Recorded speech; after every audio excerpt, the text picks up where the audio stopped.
everyone, it's me Ultra Blader, and in today's video I'm going to be announcing the winner for my 1000 subscriber design contest. Real quick, I just wanted to thank everyone who decided to participate in this design contest, and honestly I thought I was going to get maybe 5 or 6 participants. Anyways, let's not waste any more time and announce everyone's placements. Alright, so starting off in 10th place, here we have Robbie LBB's Rock Shield Spike. And I'm going to be honest, I'm not really a huge fan of this thing. Although I do think it has an alright concept with the 2 mode changes, the execution of it all wasn't great. Overall, the way the color combo and the top design look make the bay feel a bit messy, and on top of that, there are way too many colors clashing with each other. Another thing I'm not really a fan of is the fact that the layer has a quote-unquote manual mode change.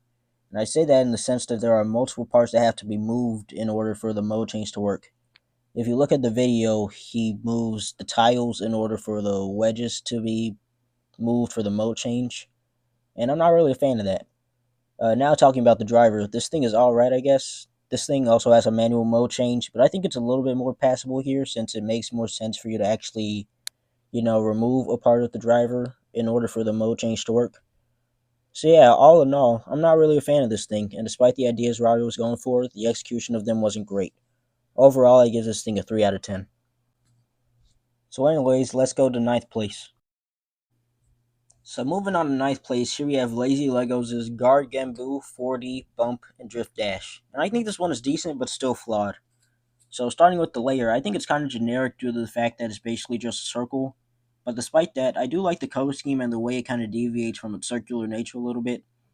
I also feel like the top of this guy could have been fleshed out a bit more, but I do like the way it incorporates those 1x3 jumper things, especially since I barely see those pieces in LBB. The 40 chassis is also pretty generic, seeing how it's just a circle with some added top detail. I also think it's a bit strange how certain pieces are used like those circle tile things, but I do understand how part shortages and things, so I'll forgive it for that. Next up we have Bump, which I'm not really sure if it's a disc or a booster. Anyways, I don't really have anything to say about it, so moving on to the Drift Dash driver. I like the fact that it uses this very cool, like, blue dish looking piece, and I think it could be used as a very passable variant of the actual drift driver. However, this thing gives off more balanced vibes than defense vibes due to its more flat tip as opposed to a rounded tip. So overall, I think this thing is cool and has some great ideas, but yeah, it's definitely flawed. Overall, I give this thing a 5 out of 10. So now let's move to 8th place. Alright, so moving on to 8th place, here we have Newt LBB submission, which technically doesn't have a name, so I'm just going to call it Reseal. And going over the full bay, it's kind of in the same situation as the last bay, but this one is a bit more interesting, which is why it's an 8th.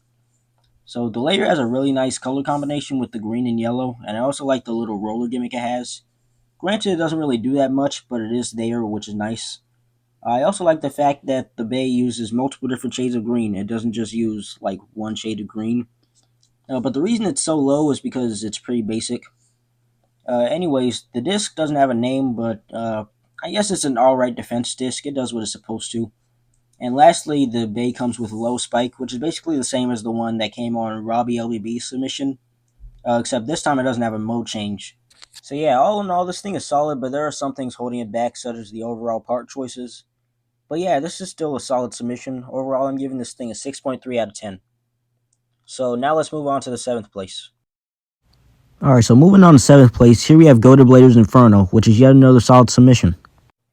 Going over the layer first, it has this really nice red, orange, and blue color scheme, and I like the way this layer uses a lot of transparent pieces.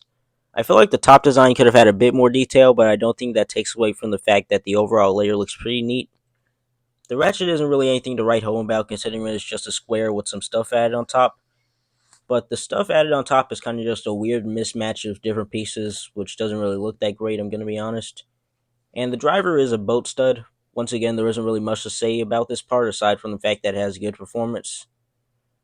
So yeah, overall, this thing has some really great attributes, such as the color scheme, but the overall look of the bay itself is fine, I guess. Overall, I'll give this thing a 6.5 out of 10, and now let's move on to 6th place.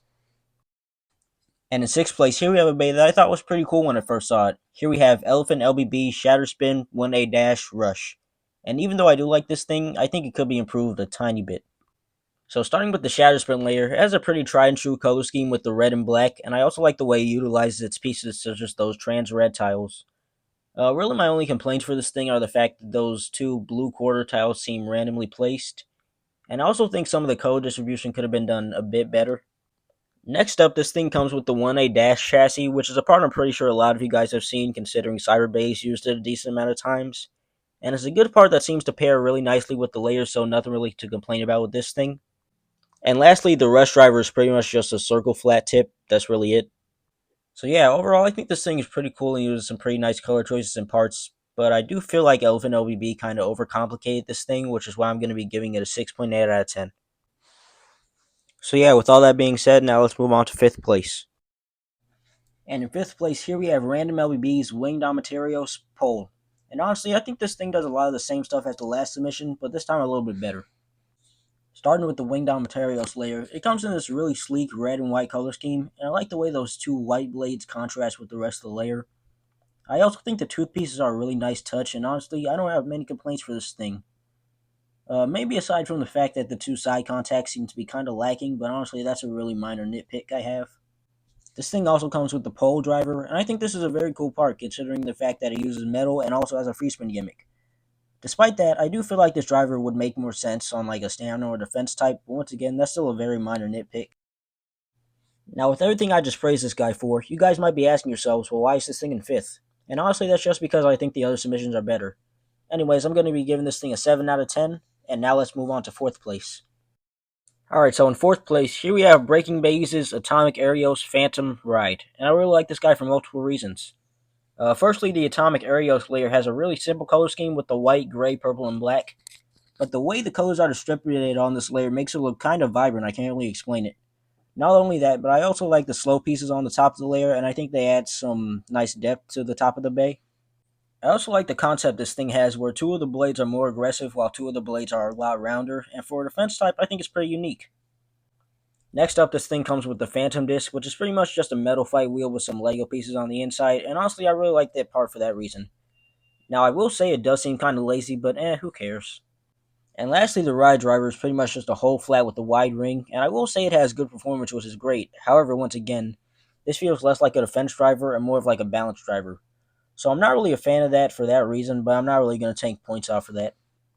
So yeah, all in all, I really like how unique this thing is, and I also like the fact that it has so much going on without being too overcomplicated.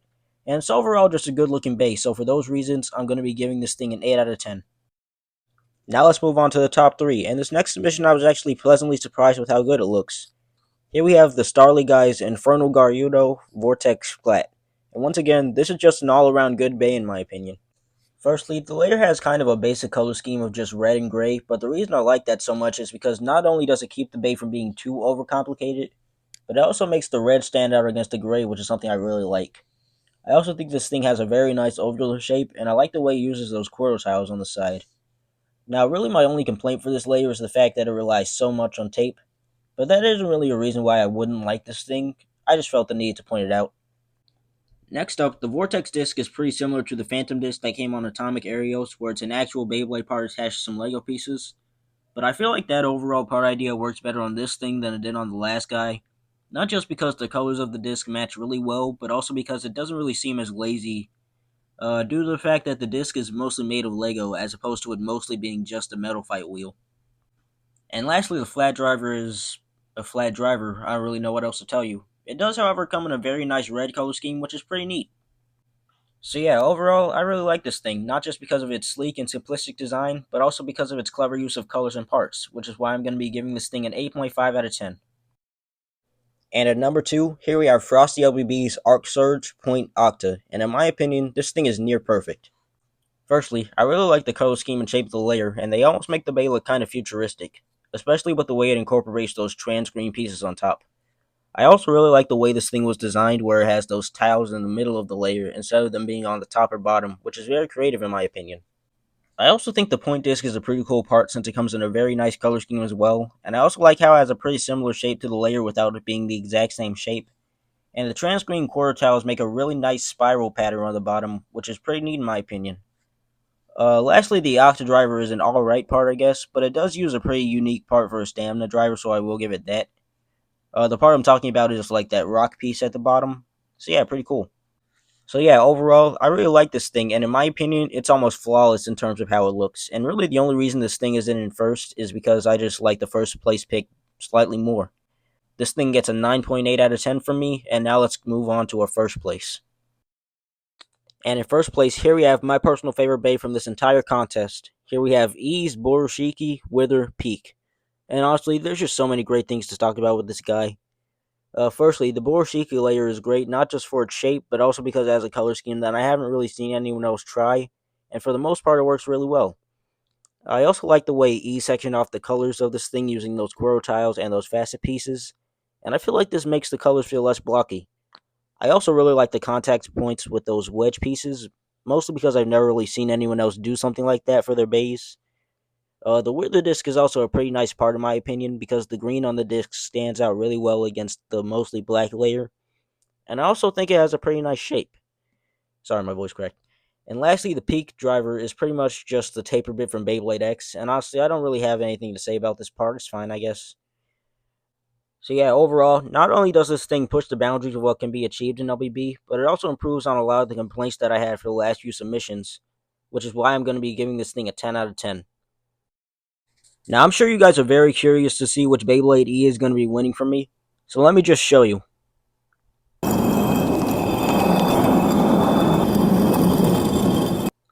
This is Frost Fenrir. It's a less fitting balance type, and it comes with the parts Shard and Pointer. The layer is pretty much just a round but also aggressive balance type layer. The Shard disc is pretty much just an ovular version of the layer that's meant to be oriented in different ways. And the Pointer driver is a driver that's meant to be stationary when you launch it one way, but once you launch it a bit harder, it should speed up around the stadium. I don't know how effective it'll be since I don't currently have it, but yeah, I hope you like this bay. And the way to get it is actually quite simple. Really, all you have to do is tell me, an address to send it to, and I'll send it to you. Yeah. Congratulations, E, for winning the design contest, and thank you everyone who decided to participate. It really means a lot. I hope you guys enjoyed this video. Please make sure to like and subscribe, and I'll see you guys in the next video. Peace and thanks for watching.